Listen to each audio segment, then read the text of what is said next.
ಎಲ್ರಿಗೂ ನಮಸ್ಕಾರ. ಗೆಳತಿ ಯೂಟ್ಯೂಬ್ ಚಾನಲ್ಗೆ ಮತ್ತೊಮ್ಮೆ ಸ್ವಾಗತ. ಬನ್ನಿ ಸ್ನೇಹಿತರೆ, ಇವತ್ತು ಮಂಗಳವಾರ ನಾರ್ಮಲಾಗಿ ಪೂಜೆ ಮಾಡ್ತಾ ಇದ್ದೀನಿ. ಇವತ್ತು ಮಂಗಳವಾರ, ಹಾಗಾಗಿ ಹೇಗಿದ್ದರೂ ಎಲ್ಲ ರೆಡಿ ಮಾಡ್ಕೊಳ್ತಾ ಇದ್ನಲ್ಲ, ನಿಮಗೂ ಒಂದು ಸ್ವಲ್ಪ ಈ ವಿಚಾರನ ತಿಳಿಸೋಣ ಅಂತ ಅನ್ನಿಸ್ತು. ಏನಂದರೆ, ಈಗ ನಾವು ದೇವ್ರ ಮನೇಲಿ ಯಾವ್ಯಾವ ವಿಗ್ರಹಗಳನ್ನು ಯಾವ ರೀತಿ ಇಟ್ಕೋಬೇಕು, ಮತ್ತು ಯಾವ್ಯಾವ ವಿಗ್ರಹಗಳನ್ನು ಜೊತೇಲಿಡಬೇಕು, ನೈವೇದ್ಯ, ಊದ್ಬತ್ತಿ, ಕರ್ಪೂರ ಇದನ್ನೆಲ್ಲ ಯಾವ ರೀತಿ ಇಟ್ಕೋಬೇಕು, ಗಂಟೆ ಎಲ್ಲಿಡಬೇಕು, ಮತ್ತು ಅರಿಶಿಣ ಕುಂಕುಮದ ಬಟ್ಲನ್ನು ಹೇಗಿಡಬೇಕು, ಇದನ್ನೆಲ್ಲ ಕೂಡ ಇವತ್ತಿನ ವಿಡಿಯೋದಲ್ಲಿ ಹೇಳ್ತಾ ಇದ್ದೀನಿ. ನಿಜಕ್ಕೂ ಈ ವಿಡಿಯೋ ನಿಮಗೆ ತುಂಬಾ ಉಪಯೋಗಕರವಾಗಿರುತ್ತೆ. ವಿಡಿಯೋನ ಸ್ಕಿಪ್ ಮಾಡದೆ ನೋಡಿ. ಹಾಗೆ ನನ್ನನ್ನು ಒಂದಷ್ಟು ಪ್ರಶ್ನೆ ಕೇಳಿದ್ರಿ, ನಮ್ಮ ಮನೇಲಿರುವಂಥ ಚಕ್ರದ ಫೋಟೋ ಬಗ್ಗೆ, ಮತ್ತು ದೀಪಕ್ಕೆ ನೀವು ಯಾವ ಆಯಿಲ್ ಯೂಸ್ ಮಾಡ್ತೀರಾ, ಆ ಆಯಿಲ್ದು ಲಿಂಕ್ ಕೊಡಿ ಅಂತ ಕೇಳಿದ್ರಿ. ಗೆಜ್ಜೆ ವಸ್ತ್ರದ ಬಗ್ಗೆ ಹೇಳಿ ಅಂತ ಕೇಳಿದ್ದೀರಾ. ಇದೆಲ್ಲದ್ರ ಬಗ್ಗೆ ನೀವು ಕೇಳಿರುವಂಥ ಪ್ರಶ್ನೆಗಳಿಗೂ ಕೂಡ ಈ ವಿಡಿಯೋದಲ್ಲಿ ಉತ್ತರನ ಕೊಡ್ತಾ ವಿಡಿಯೋ ಶೇರ್ ಮಾಡಿದ್ದೀನಿ. ವಿಡಿಯೋನ ಸ್ಕಿಪ್ ಮಾಡದೆ ಕೊನೆ ತನಕ ನೋಡಿ. ಖಂಡಿತವಾಗ್ಲೂ ಈ ವಿಡಿಯೋಯಿಂದ ನಿಮಗೆ ಉಪಯೋಗಕರ ಮಾಹಿತಿ ಅಂತೂ ಸಿಕ್ಕೇ ಸಿಗುತ್ತೆ.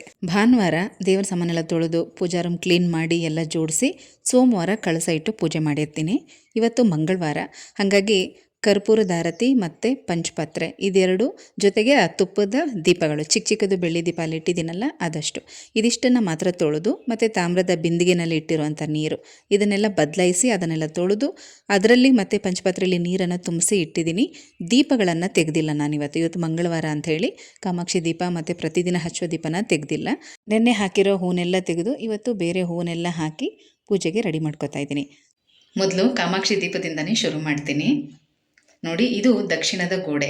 ದಕ್ಷಿಣದ ಗೋಡೆಗೆ ಉತ್ತರಕ್ಕೆ ಮುಖ ಮಾಡಿರೋ ಹಾಗೆ ಕಾಮಾಕ್ಷಿ ದೀಪನ ಇಟ್ಟಿದ್ದೀನಿ. ಈ ಜಾಗದಲ್ಲಿ ಪ್ರತಿ ಸಲ ದೇವ್ರ ಮನೆ ಕ್ಲೀನ್ ಮಾಡಿದಾಗ ಈ ರೀತಿ ರಂಗೋಲಿನ ಹಾಕಿರ್ತೀನಿ. ಒಂದು ಕುಬೇರ ಯಂತ್ರ ರಂಗೋಲಿ, ಮತ್ತು ಶಂಕು ಚಕ್ರ, ಲಕ್ಷ್ಮೀ ಪಾದ ಇದಿಷ್ಟನ್ನು ಹಾಕಿರ್ತೀನಿ. ಆ ಮೂಲೆಯಲ್ಲಿ ನೀರಿಟ್ಟಿರ್ತೀನಿ. ಅರಿಶಿನ ಕುಂಕುಮ ಬಟ್ಲು ಮತ್ತು ಗಂಟೆ ಇದೆಲ್ಲ ಕೂಡ ಕಳಸದ ಬಲಭಾಗಕ್ಕೆ ಬರಬೇಕು. ಮತ್ತು ಅರಿಶಿನ ಕುಂಕುಮನೂ ಕೂಡ ಅಷ್ಟೇ ಈ ರೀತಿ ಪಕ್ಕದಲ್ಲೇ ಇಡಬೇಕು, ಜೊತೆಯಲ್ಲೇ ಇಡಬೇಕು. ಮೊದಲು ಅರಿಶಿನ ಬರಬೇಕು, ಆಮೇಲೆ ಕುಂಕುಮನ ಇಡಬೇಕು. ಮತ್ತು ಈ ಆಮೆನೂ ಕೂಡ ನಮ್ಮ ಮೇನ್ ಡೋರಿಂದ ಒಳಗಡೆ ಬರೋ ರೀತಿಯಲ್ಲೇ ಇಡಬೇಕು. ಯಾವಾಗಲೂ ಅಷ್ಟೇ, ಮೇನ್ ಡೋರ್ ಯಾವ ದಿಕ್ಕಿಗಿದ್ರೂ ಪರವಾಗಿಲ್ಲ, ಮೇನ್ ಡೋರಿಂದ ಒಳಗಡೆಗೆ ಮುಖ ಮಾಡಿಕೊಂಡು ಬರೋ ಥರನೇ ಇರಬೇಕು.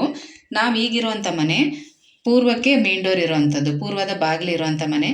ನಾನು ಸ್ವಲ್ಪ ದಿನ ಆ ಥರನೇ ಇಟ್ಟಿದ್ದೆ, ಪೂರ್ವದಿಂದ ಒಳಗಡೆ ಬರೋ ಥರ ಇಟ್ಟಿದ್ದೆ. ಬಟ್ ಯಾಕೋ ಸೆಟ್ ಆಗಲಿಲ್ಲ ನನಗೆ. ನಾವು ಇದಕ್ಕಿಂತ ಮೊದಲು ಇದ್ದಂಥ ಮನೆ ಒಂದು ಉತ್ತರದ ಬಾಗಿಲಿದ್ದಿದ್ದ ಮನೆ. ಹಾಗಾಗಿ ಈಗ ನಾನು ಆಮೇನೂ ಕೂಡ ಅದೇ ಥರನೇ ತಿರುಗಿಸಿ ಇಟ್ಟಿದ್ದೀನಿ. ಉತ್ತರದಿಂದ ಒಳಗಡೆ ಬರೋ ಥರ ಇಟ್ಟಿದ್ದೀನಿ. ನೋಡಿ, ಈ ಥರ. ಇನ್ನು ನಮ್ಮನೇಲಿ ಒಟ್ಟು 3 ಲಕ್ಷ್ಮೀ ವಿಗ್ರಹ ಇದೆ. ಇದೊಂದು ಸ್ವಲ್ಪ ದೊಡ್ಡದು, ಇನ್ನು 2 ಚಿಕ್ಕದು.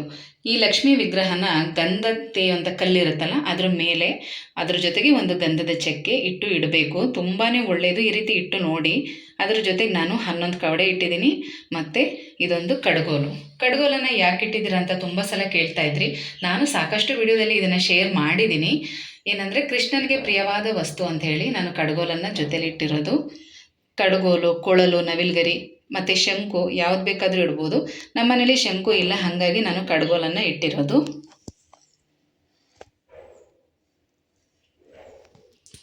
ಇನ್ನು ದೇವರ ವಿಗ್ರಹಗಳು, ಸಾಯಿಬಾಬಾ ವಿಗ್ರಹ ಮತ್ತು ಈ ತುಳಸಿ ಕೂಡ ನಮ್ಮನೆ ಗೃಹ ಪ್ರವೇಶದಲ್ಲಿ ಗಿಫ್ಟ್ ಬಂದಿರೋದು. ಕೃಷ್ಣ ಮತ್ತು ಲಕ್ಷ್ಮಿ, ತುಳಸಿ ಮತ್ತು ಲಕ್ಷ್ಮಿಯ ಮಧ್ಯದಲ್ಲಿ ಕೃಷ್ಣನ ಇಟ್ಟಿದ್ದೀನಿ. ಹಾಗೆ ತುಳಸಿ ಪಕ್ಕ ಇಲ್ಲಿ ಸಾಯಿಬಾಬನ್ನು ಕೂಡ ಇಟ್ಟಿದ್ದೀನಿ. ನಮ್ಮನೇಲಿ ಆಂಜನೇಯ ಸ್ವಾಮಿ ಫೋಟೋ ವಿಗ್ರಹ ಏನೂ ಇಲ್ಲ, ಹಾಗಾಗಿ ಹನುಮಾನ್ ಚಾಲೀಸ್ ಬುಕ್ಕನ್ನು ಪ್ರತಿದಿನ ಈ ಥರ ಇಟ್ಟು ಪೂಜೆ ಮಾಡ್ತಾ ಇರ್ತೀನಿ. ಹಾಗೆ ಆನೆಗಳೇನಾದರೂ ನೀವು ಇಟ್ಕೊಂಡಿದ್ರೆ, ನಿಮ್ಮ ಮನೆಯಲ್ಲಿ ಆನೆಗಳನ್ನ ಇಟ್ಟಿದ್ರೆ, ಫೋಟೋದಲ್ಲೆಲ್ಲ ಲಕ್ಷ್ಮಿ ಅಥವಾ ಕಳಸದ ಅಕ್ಕಪಕ್ಕದಲ್ಲಿ ಆನೆಗಳಿರುತ್ತೆ ಅಂತ ಆ ಥರ ಇಡೋಕ್ಕೋಗ್ಬಿಡಿ. ಈ ರೀತಿ ಆನೆಗಳನ್ನು ಜೊತೆನಲ್ಲಿಟ್ಟರೆ ತುಂಬಾ ಒಳ್ಳೆಯದು. ಆ ಥರ ಇಟ್ಟು ನೋಡಿ. ನೈವೇದ್ಯನ ಇಡಬೇಕಾದ್ರೆ ಯಾವಾಗಲೂ ಕಳಸ ದೇವರ ಬಲಭಾಗದಲ್ಲಿ ನೈವೇದ್ಯನ ಇಡಬೇಕು. ಇದಕ್ಕೆ ತುಳಸಿ ಹಾಕಬೇಕು. ಇನ್ನೂ ನಂದು ಪೂಜೆ ಕಂಪ್ಲೀಟ್ ಆಗಿಲ್ಲ, ಹಾಗಾಗಿ ತುಪ್ಪದ ದೀಪನೂ ಹಚ್ಚಿಲ್ಲ ಇನ್ನು, ಮತ್ತು ಇಲ್ಲಿಗೆ ತುಳಸಿ ಕೂಡ ಇಟ್ಟಿಲ್ಲ. ಪೂಜೆ ಮಾಡೋದಕ್ಕಿಂತ ಮೊದಲು ನಾನು ಈ ವಿಡಿಯೋ ಮಾಡ್ಕೋತಾ ಇರೋದು. ಹಾಗೆ ನಿಮ್ಮ ಹತ್ರ ಲಕ್ಷ್ಮಿ ಮತ್ತು ಗಣೇಶನ ವಿಗ್ರಹ ಏನಾದರೂ ಇದ್ದರೆ ಅದೆರಡೂ ಯಾವಾಗಲೂ ಈ ಥರ ಜೊತೆಲಿ ಇಡಬೇಕು. ತುಂಬಾ ಒಳ್ಳೆಯದು. ಲಕ್ಷ್ಮಿಗೆ ಗಣೇಶನನ್ನು ಸಾಕು ಮಗ ಅಂತ ಹೇಳ್ತಾರೆ, ಹಾಗಾಗಿ ಅವರಿಬ್ಬರನ್ನ ಯಾವಾಗಲೂ ಜೊತೆಯಲ್ಲೇ ಇಡಬೇಕು. ಕಳಸಕ್ಕೆ ಯಾವಾಗಲೂ 2 ಎಳೆ ಗೆಜ್ಜೆ ವಸ್ತ್ರನ ಹಾಕಿರ್ತೀನಿ.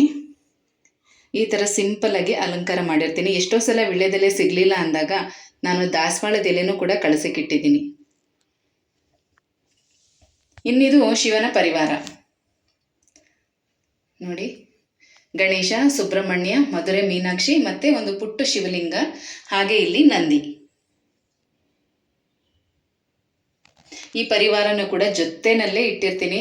ಮನೆಗಳಲ್ಲಿ ತುಂಬಾ ಕಿರಿಕಿರಿ, ಜಗಳ, ಒಬ್ರಿಗೊಬ್ರಿಗೆ ಹೊಂದಾಣಿಕೆ ಇಲ್ಲ ಅಂತ ಹೇಳ್ತಿರಲ್ಲ, ಈ ರೀತಿ ಶಿವನ ಪರಿವಾರ ಇರುವಂಥ ಫೋಟೋ ಆಗಲಿ ವಿಗ್ರಹಗಳನ್ನಾಗಲಿ ಮನೇಲಿ ಇಟ್ಕೊಂಡು ಪೂಜೆ ಮಾಡಿ. ಹಾಗೆ ಇದೊಂದು ಸರಸ್ವತಿಯ ಮರದ ವಿಗ್ರಹ. ಈ ಒಂದು ಚಿಕ್ಕ ಭಗವದ್ಗೀತೆ ಬುಕ್ಕನ್ನು ಇಲ್ಲಿ ಇಟ್ಟಿರ್ತೀನಿ. ತುಪ್ಪದ ದೀಪಗಳನ್ನು ಕಳಸದ ಮುಂದೆನೂ ಹಚ್ಬೋದು, ಅಥವಾ ನಾವು ಯಾವ ದೇವ್ರನ್ನ ನೆನೆಸ್ಕೊಂಡು ಪ್ರತಿದಿನ ತುಪ್ಪದ ದೀಪ ಹಚ್ತೀವೋ ಆ ದೇವ್ರ ಮುಂದೆ ಕೂಡ ಇಡ್ಬೋದು. ನಾನು ಇಲ್ಲಿ ಕಳಸದ ಮುಂದೆ ಜಾಗ ಸ್ವಲ್ಪ ಕಡಿಮೆನೇ ಇರೋದು, ಹಾಗಾಗಿ ಇಲ್ಲಿ ನೈವೇದ್ಯ ಎಲ್ಲ ಇಟ್ಟಿರ್ತೀನಲ್ಲ ಅಂತ ಯಾವಾಗಲೂ ಈ ಕಡೆ ತುಪ್ಪದ ದೀಪನ ಹಚ್ತಾ ಇರ್ತೀನಿ. ಪ್ರತಿದಿನ ಒಂದು ಟೈಮ್ ಬೆಳಗ್ಗೆ ಅಥವಾ ಸಂಜೆ ಒಂದು ಟೈಮ್ 2 ಬತ್ತಿಗಳನ್ನು ಹಾಕಿ ಈ ಥರ ಈ ದೀಪನ ಹಚ್ತೀನಿ. ಮತ್ತು ಇನ್ನೊಂದೇನೆಂದರೆ, ಈ ರೀತಿ 2 ದೀಪಗಳನ್ನು ಜೊತೆಲಿಟ್ಟು ಹಚ್ಚಬೇಕು, ತುಂಬಾ ಒಳ್ಳೆಯದು. ಈ ಪಂಚಪಾತ್ರೆಯಲ್ಲಿ ಇರೋ ನೀರನ್ನು ಅಷ್ಟೇ ಪ್ರತಿದಿನ ಬದಲಾಯಿಸ್ತೀನಿ. ಅದಕ್ಕೂ ಕೂಡ ಈಗ ತುಳಸಿ ಹಾಕಬೇಕು, ಇನ್ನೂ ಹಾಕಿಲ್ಲ. ದಕ್ಷಿಣ ಮೂರ್ತಿಗಳು, ಉತ್ತರದ ಗೋಡೆ ದಕ್ಷಿಣ ದಿಕ್ಕು ನೋಡೋ ಹಾಗೆ ಈ ಫೋಟೋನ ಇಟ್ಟಿದ್ದೀನಿ. ಹಾಗೆ ಇಲ್ಲೊಂದು ಸ್ವಲ್ಪ ಅಕ್ಷತೆನ ರೆಡಿ ಮಾಡಿ ಇಟ್ಟಿರ್ತೀನಿ ನೋಡಿ. ಇನ್ನು ಸಿಂಪಲಾಗಿ ಹೇಳೋದಾದರೆ, ಲಕ್ಷ್ಮೀ ನಾರಾಯಣ ವಿಗ್ರಹನ ಯಾವಾಗಲೂ ಜೊತೆಲಿಡಬೇಕು, ಹಾಗೆ ಲಕ್ಷ್ಮೀ ಗಣೇಶನನ್ನು ಯಾವಾಗಲೂ ಜೊತೆಲಿಡಬೇಕು. ಇನ್ನು ಈ ರೀತಿ ಶಿವಲಿಂಗನ ಇಟ್ಕೊಂಡು ಪೂಜೆ ಮಾಡೋವಂಥವ್ರು ಶಿವನ ಪರಿವಾರನ ಕೂಡ ಜೊತೆಲಿಟ್ಟು ಪೂಜೆ ಮಾಡಬೇಕು. ಕಾಮಾಕ್ಷಿ ದೀಪ ಯಾವಾಗಲೂ ಉತ್ತರದ ಕಡೆ ಮುಖ ಮಾಡಿ ಇಟ್ಟು ದೀಪ ಹಚ್ಚಬೇಕು.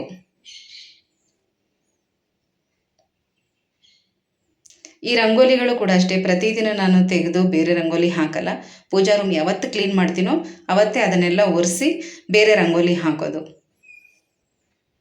ಪ್ರತಿದಿನ ಒಟ್ಟು 6 ದೀಪ ಹಚ್ಚಿರ್ತೀನಿ. ದೇವ್ರ ಮನೇಲಿ ಒಟ್ಟು 5 ದೀಪ, ನೀವೇ ಲೆಕ್ಕ ಹಾಕ್ಕೊಳ್ಳಿ.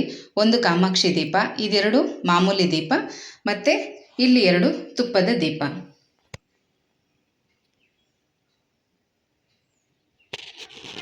ಹೊರಗಡೆ ತುಳಸಿ ದೀಪ 1, ಒಟ್ಟು 6 ದೀಪ ನಾನು ಪ್ರತಿದಿನ ಹಚ್ತಾ ಇರ್ತೀನಿ.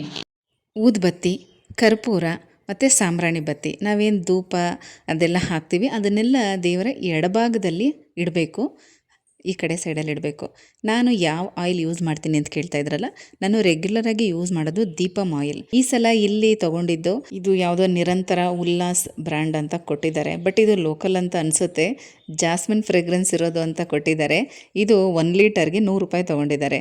ದೀಪಮ್ ಆಯಿಲೇ ಸ್ವಲ್ಪ ರೇಟ್ ಕಾಸ್ಟ್ಲಿ ಇದೆ, ಅದು 120, ಒಂದೊಂದ್ಸಲಿ ಒಂದೊಂದು ರೇಟ್ ಇರುತ್ತೆ, 140, 160 1 ಲೀಟರ್ಗೆ ಅಷ್ಟಿದೆ. ಬಟ್ ಇದು 1 ಲೀಟರ್ಗೆ 100 ರೂಪಾಯಿ ತೊಗೊಂಡಿದ್ದಾರೆ. ಅದರಲ್ಲೇ ಗೊತ್ತಾಗುತ್ತೆ ಲೋಕಲ್ ಆಯಿಲ್ ಅಂತ. 20 ದಿನದಿಂದೆ ಸ್ವಲ್ಪ ಅರ್ಜೆಂಟಲ್ಲಿ ಇಲ್ಲೇ ತೊಗೊಂಡಿದ್ದು. ನಾನು ಶುಕ್ರವಾರ ಸಣ್ಣದು ಗ್ರಂಥಿಗೆ ಅಂಗಡಿನಲ್ಲಿ ಜಾಸ್ಮಿನ್ ಆಯಿಲ್ ತೊಗೊಂಡಿದ್ದೆ. ಅದು ಬರೀ 10 ml 30 ರೂಪಾಯಿ ತೊಗೊಂಡಿದ್ದಾರೆ. ಆದರೆ ಈ ಆಯಿಲ್ ಬಾಟಲಲ್ಲಿ ಜಾಸ್ಮಿನ್ ಫ್ಲೇವರ್ ಇರುವಂಥದ್ದೇನೆ 1 ಲೀಟರ್ಗೆ 100 ರೂಪಾಯಿ ತೊಗೊಂಡಿದ್ದಾರೆ. ಅದರಲ್ಲೇ ಗೊತ್ತಾಗುತ್ತೆ ಏನು ಮಾಡೋದು, ಅರ್ಜೆಂಟ್ ಇರುವಾಗ ಇಲ್ಲಿ ಯಾವ್ದು ಸಿಗುತ್ತೋ ಅದನ್ನೇ ಉಪಯೋಗಿಸ್ಬೇಕು. ಎಷ್ಟಿರುತ್ತೋ ಅಷ್ಟೇ ಸಾಕು. ನಮ್ಮ ಮನೇಲಿ ಈ ದೇವರಿಲ್ಲ ಆ ದೇವರಿಲ್ಲ ಅಂತ ಹೊಸದಾಗಿ ತೊಗೋಬೇಡಿ. ದೇವರನ್ನ ಮನಸ್ಸಿನಲ್ಲಿ ನೆನೆಸ್ಕೊಂಡು ಪೂಜೆ ಮಾಡಿದ್ರೂ ಸಾಕು, ಅದು ದೇವರಿಗೆ ತಲುಪುತ್ತೆ. ಈಗೇನು ಇಟ್ಕೊಂಡಿದ್ದೀರೋ ಅದನ್ನೇ ನೀಟಾಗಿ ಯಾವಾಗಲೂ ಕ್ಲೀನಾಗಿ ಇಟ್ಕೊಂಡ್ರೆ ತುಂಬ ಒಳ್ಳೆಯದು. ದೇವ್ರ ಮನೆ ಯಾವಾಗಲೂ ನೀಟಾಗಿರಬೇಕು. ಹೆಚ್ಚಿಗೆ ಸಾಮಗ್ರಿನ ಸೇರಿಸ್ಕೊಂಡ್ಬಿಟ್ರೆ ಕ್ಲೀನ್ ಮಾಡೋದಕ್ಕೂ ಕೂಡ ನಮಗೆ ಕಷ್ಟ ಆಗುತ್ತೆ. 2 ದೀಪನ ಯಾವಾಗಲೂ ಈ ಥರ ಜೊತೆಲಿಟ್ಟು ದೀಪ ಹಚ್ಚಿ, ಆ ಮನೇಲಿ ಗಂಡ ಹೆಂಡತಿ ಅನುಬಂಧ ತುಂಬ ಚೆನ್ನಾಗಿರುತ್ತೆ. ಮತ್ತು ಅಕ್ಷತೆನೂ ಕೂಡ ಅಷ್ಟೇ, ಹೊಸದಾಗಿ ಅಕ್ಕಿ ಮೂಟೆ ಮನೆಗೆ ತೊಗೊಂಡು ಬಂದಾಗ ಅದರಲ್ಲಿ 1 ಬಟ್ಲಷ್ಟು ಅಕ್ಕಿ ಎತ್ತಿಟ್ಕೊಂಡು ಅಕ್ಷತೆ ಮಾಡಿ ಇಟ್ಕೊಳ್ತೀನಿ. ವಸ್ತ್ರದ ಬಗ್ಗೆ ಸ್ವಲ್ಪ ಹೇಳಿ ಅಂತ ಹೇಳಿದ್ರಿ ಅಲ್ವಾ, ನೋಡಿ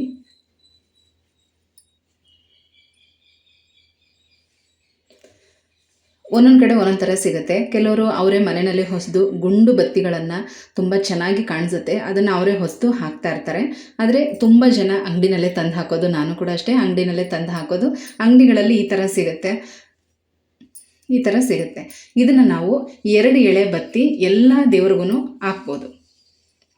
2 ಎಳೆಯನ್ನು ಎಲ್ಲ ದೇವ್ರಿಗೂ ಕೂಡ ಹಾಕ್ಬೋದು. ಮತ್ತು ಇಲ್ಲಿ ಮೇಲ್ಗಡೆ 2, ಬರೀ ಹೀಗೆ ಹಾಕಬಾರ್ದು. ಮೇಲ್ಗಡೆ 2 ಬತ್ತಿನ ಇಟ್ಟು ಹಾಕಬೇಕು, ಮೇಲ್ವಸ್ತ್ರ ಕೆಳವಸ್ತ್ರ ಅಂತ ಆ ಥರ ಹಾಕಬೇಕು. ಇನ್ನು ನಾವು ಲೆಕ್ಕ ಹಾಕಿ ಹಾಕ್ತೀವಿ ಅಂತಂದರೆ ನೋಡಿ, ಯೂಶಲಾಗಿ ಹೀಗೆ ಬರುತ್ತಲ್ವ, ನಾವು ಹಾಕುವಂಥ ಬತ್ತಿ ಈ ಥರ ಬರುತ್ತೆ. 1 ಎಳೆ ಲೆಕ್ಕ ತಗೋಬೇಕು. ಈ ಬತ್ತಿನ ಲೆಕ್ಕ 1 2 3 4 5 6 7 8 9 10 11, ಇದು ಶಿವನಿಗೆ. ಈ ಥರ 11 ಇದೆಯಲ್ಲ, ಈ ಥರ 11 2 ಎಳೆ ತಗೋಬೇಕು. ನಾವು ಇದನ್ನೇ 2 ಎಳೆ ಮಾಡ್ತೀವಿ ಅಂದರೆ ವಿಗ್ರಹಗಳಿಗೆ ಬೇಕಾದರೆ ಈ ಥರ ಹಾಕ್ಬೋದು, ಚಿಕ್ಕದಾಗಿ ಬರುತ್ತೆ. ಫೋಟೋಗೆ ಹಾಕ್ತೀವಿ ಅಂದಾಗ 11 ಎಳೆ ಡಬ್ಬಲ್ ತಗೋಬೇಕು ಈ ಥರ. ಮತ್ತು ಮೇಲ್ಗಡೆ 2, 11 2 ಎಳೆ ಮಾಡಿ ಹಾಕಬೇಕು. ಒಂದೇ ಎಳೆಗೆ 11 ಅಂತ ಲೆಕ್ಕ ತಗೋಬಾರ್ದು. ಇನ್ನು ಗಣೇಶನಿಗೆ ಹಾಕೋದಾದರೆ 21, ಇದೇ ಥರನೇ ಕೌಂಟ್ ಮಾಡಿಕೊಂಡು 21 2 ಎಳೆ ಹಾಕ್ಬೋದು. ವಿಗ್ರಹಕ್ಕಾದರೆ ಒಂದೇ ಎಳೆಯನ್ನು 21 ಕೌಂಟ್ ಮಾಡಿ ಅದನ್ನು 2 ಎಳೆ ಮಾಡಿ ಹಾಕ್ಬೋದು. ಮತ್ತು ಈಗ ಹೆಣ್ಣು ದೇವರುಗಳಿಗೂ ಕೂಡ ಹಾಗೇ 5 ಎಳೆ, 5 ಎಳೆ, 8 ಎಳೆ ಮತ್ತು 16 ಎಳೆ. ಗೌರಿ ಹಬ್ಬದಲ್ಲಿ ಗೌರಿ ಪೂಜೆ ಎಲ್ಲ ಮಾಡ್ತೀವಲ್ಲ, ಆಗ 16 ಎಳೆ ಹಾಕೋದು ತುಂಬ ಒಳ್ಳೆಯದು. ಅದನ್ನು ಕೂಡ ಹಾಗೆ ಲೆಕ್ಕ ಹಾಕ್ಕೊಂಡು 16 ಬತ್ತಿ ಇರೋದು 16 ಎಳೆ ಆ ಥರ ಮಾಡಿ ಅದನ್ನು ಹೀಗೆ ಸುತ್ತಿ ಹಾಕಬೇಕು. ಸ್ವಲ್ಪ ದಪ್ಪ ಆಗುತ್ತೆ, ಆದರೆ ಆ ಥರ ಹಾಕಬೇಕು. ಮತ್ತು ಇನ್ನು ವರಮಹಾಲಕ್ಷ್ಮಿ ಹಬ್ಬದ ಟೈಮಲ್ಲೂ ಅಷ್ಟೇ 8 ಎಳೆ ಹಾಕಿದ್ರೆ ತುಂಬ ಒಳ್ಳೆಯದು. ಅಥವಾ ಲಕ್ಷ್ಮಿಗೂ ಕೂಡ 16 ಎಳೆ ಹಾಕ್ಬೋದು ಈ ಥರ. ಅಥವಾ ನಮಗಿದ್ರಲ್ಲಿ ತುಂಬ ಕನ್ಫ್ಯೂಸ್ ಆಗುತ್ತೆ, ಏನೂ ಗೊತ್ತಾಗಲ್ಲ ಅಂದರೆ ನಾರ್ಮಲಾಗಿ 2 ಎಳೆ ಹಾಕಿ, ಉದ್ದ ಎಷ್ಟು ಉದ್ದ ಬೇಕಾದರೂ ತೊಗೊಳ್ಳಿ. ನೀವು ಕಳಸ ಹೇಗೆ ಇಟ್ಟಿರ್ತೀರೋ ಅದಕ್ಕೆ ತಕ್ಕಂತೆ ನೀವು ಉದ್ದ ಬತ್ತಿನ ಕಟ್ ಮಾಡಿಕೊಂಡು ಹಾಕ್ಬೋದು. ಆದರೆ ಕಳಸಕ್ಕೆ, ವಿಗ್ರಹಕ್ಕೆ, ಫೋಟೋಗೆ ಯಾವುದಕ್ಕೆ ಹಾಕಿದ್ರೂ ಕೂಡ ಮೇಲ್ಗಡೆನೂ 2 ಬತ್ತಿ ಇಟ್ಟೇ ಹಾಕಬೇಕು. ಈ ಪ್ಯಾಕೆಟಲ್ಲೇ ಕೊಟ್ಟಿರ್ತಾರೆ, ಎಕ್ಸ್ಟ್ರಾ ಹತ್ತಿ ಕೊಟ್ಟಿರ್ತಾರೆ. ಅದನ್ನು ಸ್ವಲ್ಪ ತೊಗೊಂಡು ಒದ್ದೆ ಮಾಡಿ ಅರಿಶಿನ ನೀರಲ್ಲಿ ಅದ್ದಿ ಅದನ್ನು ಒದ್ದೆ ಮಾಡಿಕೊಂಡು 2 ಇಟ್ಟು ಅಂಟಿಸ್ಬೇಕು. ನೋಡಿ, ಈ ಥರ ಅರಿಶಿನ ನೀರಲ್ಲಿ ಅದನ್ನು ಒದ್ದೆ ಮಾಡಿ ಅದನ್ನು ಫೋಟೋಗಳಿಗೆಲ್ಲ ಅಂಟಿಸ್ಬೇಕು.